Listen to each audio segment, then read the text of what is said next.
Welcome to the part B of the psychology of leading without a map called Force to Flow, the inner technology of leadership.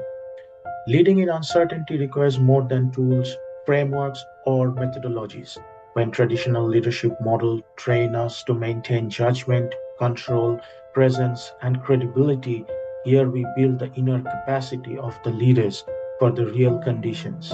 This part gives away the understanding to explore identity, embodied awareness, and psychological alignment because the future does not belong to the most forceful leaders but to the most grounded, versatile, and human ones. So, in this second part, we will pretty much talk about what an organization or a human being can do to navigate these uncertainties. Now, in my opinion, there are three things: one is mental health, one is spirituality, and third is entrepreneurship. These three things are necessary in the sense that everyone is talking about universal income. 10, 15 years or 20 years back when we came to abroad from India, that time calling India was very expensive. Now it's almost free. So, like that, I think all these electricity, this gas, telephone, everything will be free, even the food to some extent, because we are actually producing a lot of food, but because of the politics and stuff like that, everyone is not getting uh, their share properly. So in this kind of a world, you have to keep your mental health fine. You need spirituality. Otherwise, if you have everything, then you will go bust. Basically, things will go south very rapidly. And entrepreneurship or doing something or create something by your own should be the best way to go forward. This is my opinion. How, Rohit, you are seeing it from an organization perspective that they have to look it very seriously now. So you asked how organizations could cope with the kind of vision that some people have for the future, where it's an abundance economy and pretty much everything is free. That really requires a radical rethink because today there's an assumption that individuals will buy goods and services as consumers. That money will be taken by organizations and they'll buy, if you like, the business to businesses services they need. So the computers, the physical buildings, the electricity, all the utilities. And that's how the companies make their profits from selling to consumers or selling to each other or selling to government. And if we take away the base layer and we say, well, actually, everyone's going to get their services for free, then the question is, where does the money come from for the producers of those goods and services to make profits and buy the goods and services that they need from business to business providers? And it suddenly shifts the whole model to saying, well, government is going to have to pay for all of this in order to give people a guaranteed income, in order to give them some education, healthcare, food, etc. And that, where's the money for government going to come from? Well, that's going to come from corporations. So it's going to have to be a shift into a sort of circular economy where they're paying each other, and each time from the taxes that are levied on business, government is funding this. And that requires a totally different model because government will have a lot of control then on the prices that corporations can charge and the level of profit they can make. And that is a massive shift in terms of market philosophy and organizational philosophy. And if you're a leader of an organization today and say, look, you're basically going to give your goods and services away for free, and government will pay you a fixed fee for those things. That is a massive shift. We can't then increase prices the way we want. We can't choose which sectors of the market we serve more. We can't make any of those choices. We're suddenly becoming part of what they might consider some giant socialist collective. Businesses aren't built on a socialist model. We don't know how to manage in that environment. We don't know what it would take to shift as well from the current for-profit model where we determine what's provided to who and for how much. And I think that would take quite a lot of transitional behavior. And we don't quite know what that looks like in the detail level, but it would require stages of transition for that, where maybe we move to a co-pay where the citizen pays part, the government pays part, and giving organizations the time to understand, to learn how they need to behave, to innovate in the design of their organization to be able to deliver that, and to make sure that they're earning enough through this to pay the wages of those who still run the organizations. Because even if we have the abundance economy, we'll still have that battle for talent at the top of organizations to run and drive them, where people make a choice actually to say, no, I want to work rather than simply receive everything for free. And it's going to be an interesting thing as well as how we manage the culture of an organization. If people are getting everything from government, but still required to work, but not being paid by the organization, that's a model that people haven't really thought about. It's happened in various places. Libya tried it. And when they gave a guaranteed income, they found that people were still going into work because they wanted the community, the camaraderie, the social connection that comes from being in the workplace. And that again becomes a real cultural shift to say, how do we manage a workforce that doesn't necessarily need to be there, that has the choice of leaving and it won't affect their income, it won't affect their lifestyles in any way? That's a big shift as well, because today, part of the deal is your ability to lead a life that you want is dependent on you doing a consistently good job or a consistently average job for this organization, and we'll reward you for that. So there's a lot of different aspects around strategy, organizational design, business model, culture, and who our leadership and management are, and how we manage and motivate them when they don't necessarily need to work.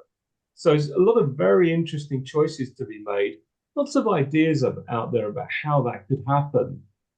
But right now, it's more of a vision and a kind of hope.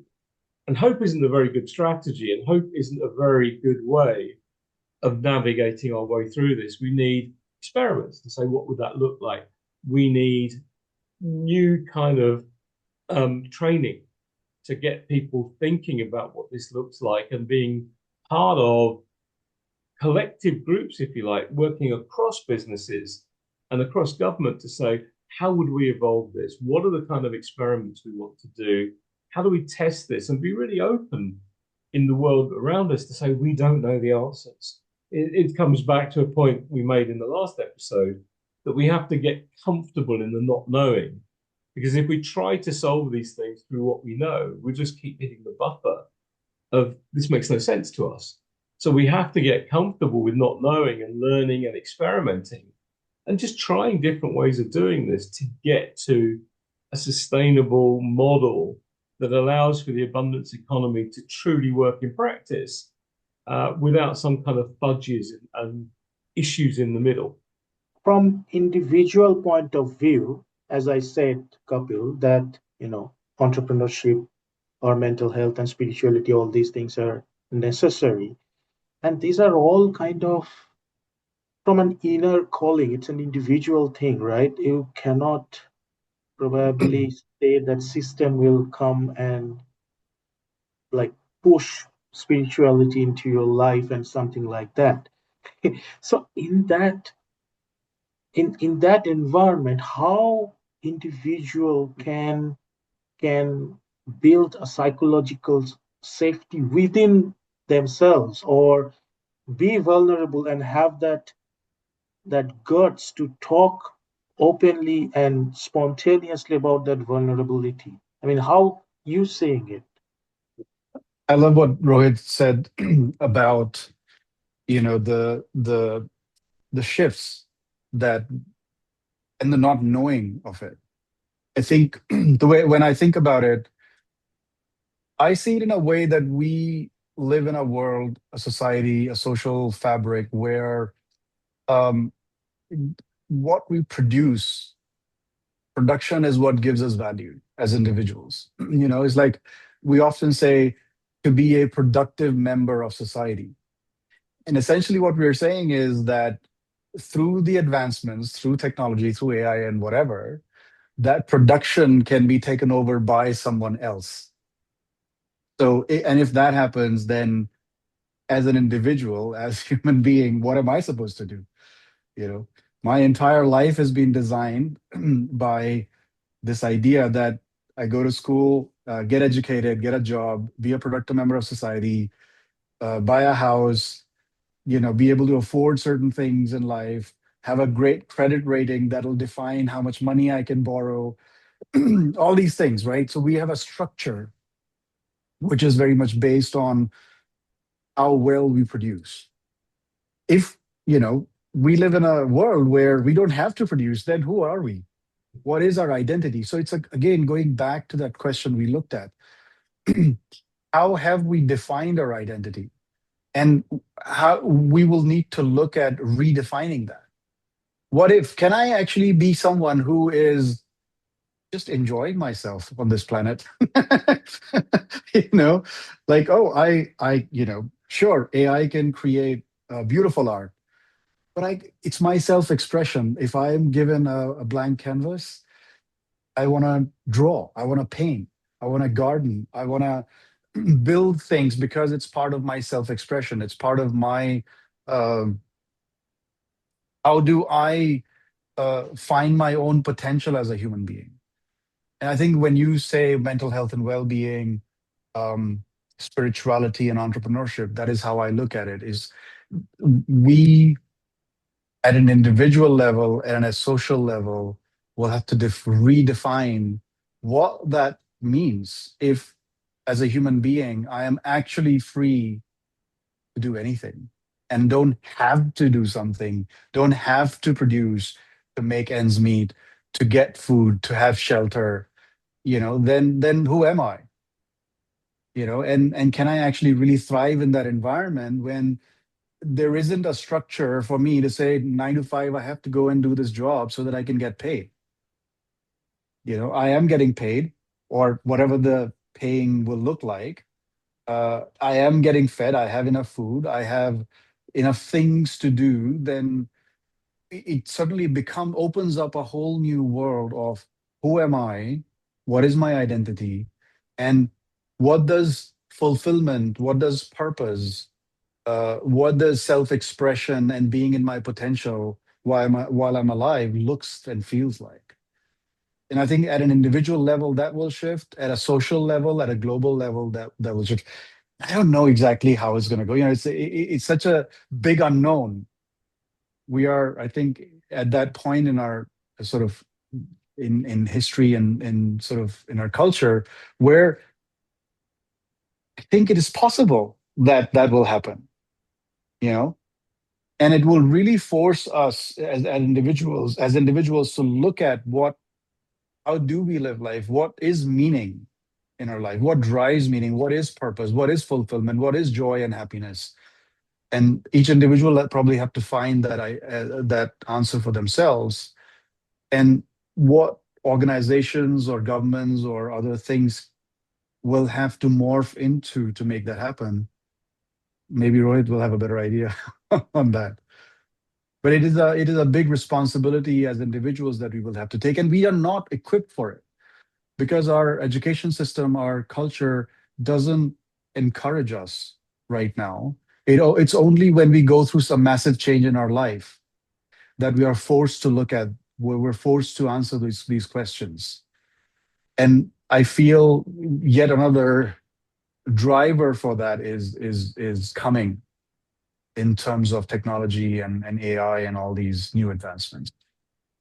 So, as we are talking about this abundance economy, what in my head I'm processing this way that definitely there will be people who will have money. I mean, the organization head or the government, maybe, or maybe sometimes the AI itself is running everything, and that AI agent has all the money. And another major thing is it's more about the high IQ people will be on the top, and they will probably so-called have jobs. Rest all will be in that world of they are fed and they are just exploding or whatever. So how in that economy, that inequality, you are seeing, Rohit, that will shape our social fabric?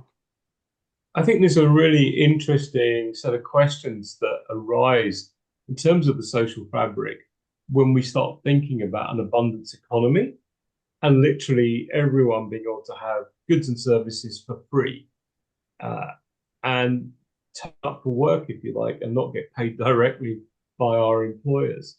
Certain things start to happen. So, as organizations, we know that if we're producing for the mass market, government is paying us, and we can't make much of a profit on that. Our constant focus will be on efficiency, on driving the cost down of everything. So we'll be investing in technologies that are ever smarter. And eventually we might hand the keys over to AIs to run all that and continuously reinvent and optimize themselves. And we might be taking more and more layers out of the organization till eventually you just have the investors with a single line statement to say, our job is to produce baked beans for the population, you do the rest. Uh, and what that means is that a lot of organizations, when I say organizations, I mean the leaders, the owners, the investors, will say, we're not happy just being told by government how much we can make of whatever we do, and what we can be paid for it and what our profit level should be. So let's focus on who will still buy goods and services from us directly.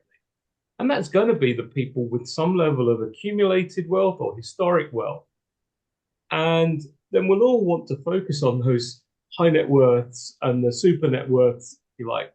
Uh, and that could change quite dramatically in society, the way things are organized. So we already see it today with the high end brands and the everyday brands. But the distinction could be even sharper, where we really see a huge part of the society, instead of getting good quality goods and services, they're getting very basic subsistence level provision of that. And those who are getting the good quality stuff and the more enjoyable stuff are the ones who can afford to pay for it. And that's a dichotomy that we haven't really thought through yet, because we're so early in the thinking of what an abundance economy could look like. And right now, everyone's talking about the rosy side of that, of being able to live your life in a meaningful way and getting by in a fulfilled way in your life.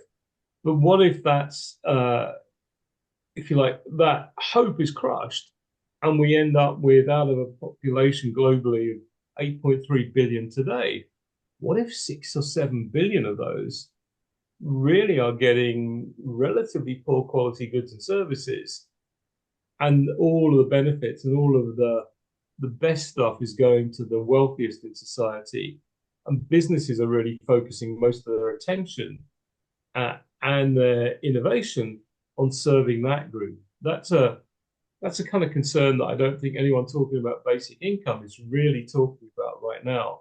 And certainly it's not being talked about by those who are talking about the abundance economy.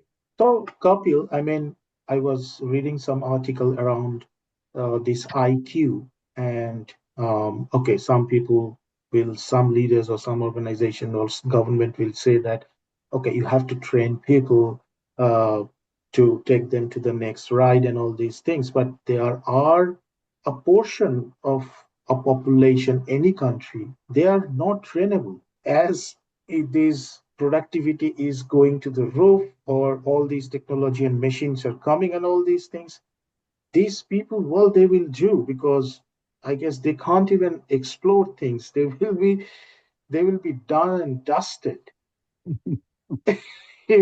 So that's another kind of a concern will pop up again, right? Abundance, when we talk about abundance, we talk about freedom. In my experience, what I've seen is there usually when people talk about freedom in a economic sense or like freedom from the system, we look at two different extremes. One is you have enough money that you don't have, nobody in the system can bother you, right? You can come in and out of the system, uh, make the most of the facilities that are available in the system at your own, like you have the choice. You have so much money that you don't have to worry about the system. That's one end of the extreme, which is what I think Rohit's pointing to, that accumulation can happen for a certain few people with so much money that they have abundance of that sort. And I think on the other hand, right now, anyway, when we talk about freedom, is there's this totally opposite end of the spectrum where people go out of the system, live out of the system, like they're making their own electricity, own food, they're living in off-grid kind of environment where they don't participate in the system, or they might participate, like for health purposes or certain things, but for most part they are off grid and they do not participate in the system. And that is one extreme of when we call freedom, what we talk about freedom, those are like the two extremes I see.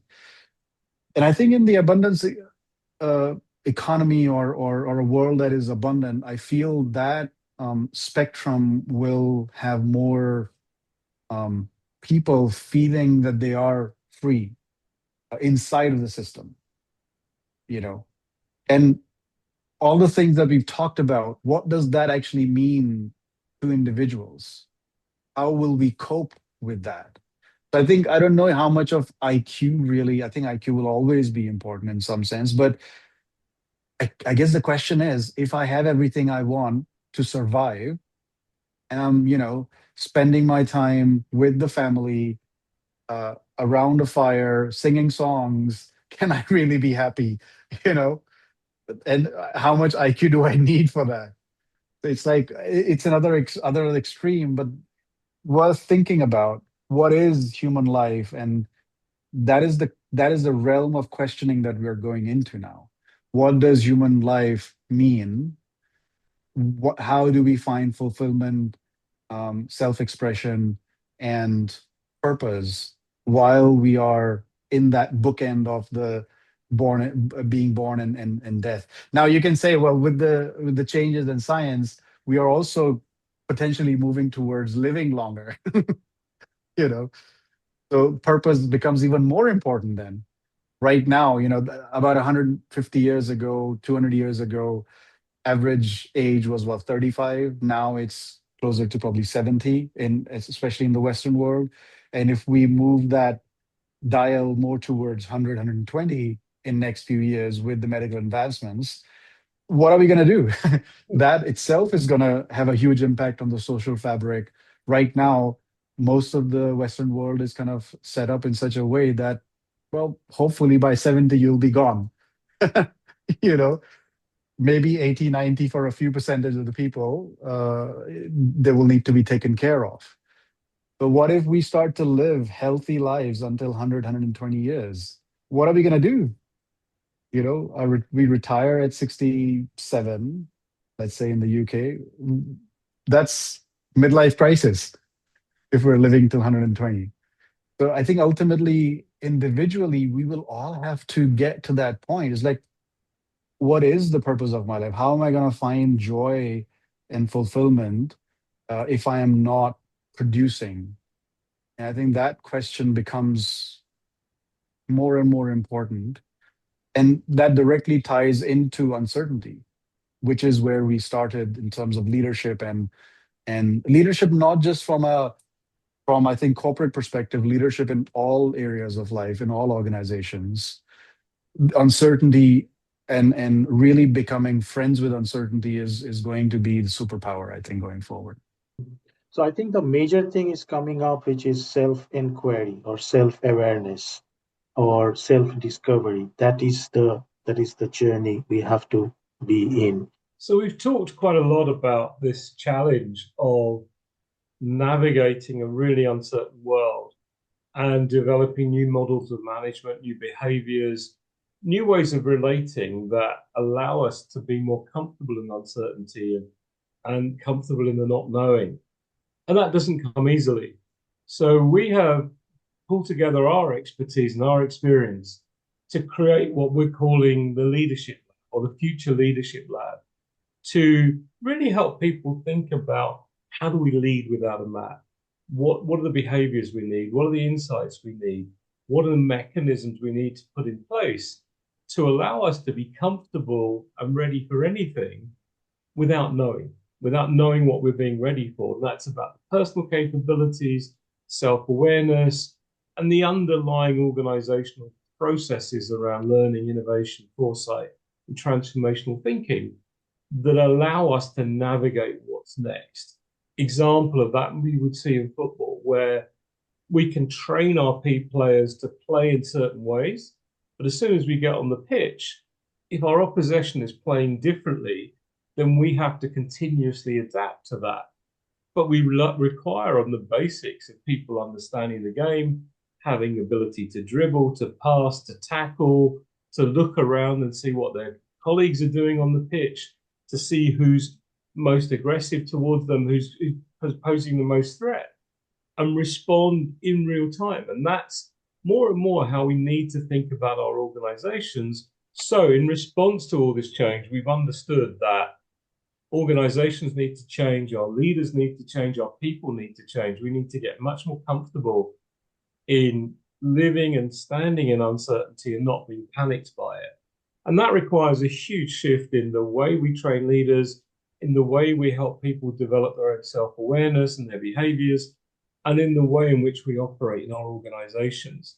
And that means fundamental change in a world of true uncertainty. And so in order to respond to that, we have created this workshop series called Leading Without a Map, the Future Leadership Lab, in which we're going to explore the kind of capabilities we need as an organization around learning, innovation, foresight, and transformational thinking, and the kind of capabilities we need as an individual to become more self-aware, to become more confident of standing in uncertainty without being panicked by it, and of bringing together the collective behavior so that we as an organization can stand comfortably in uncertainty.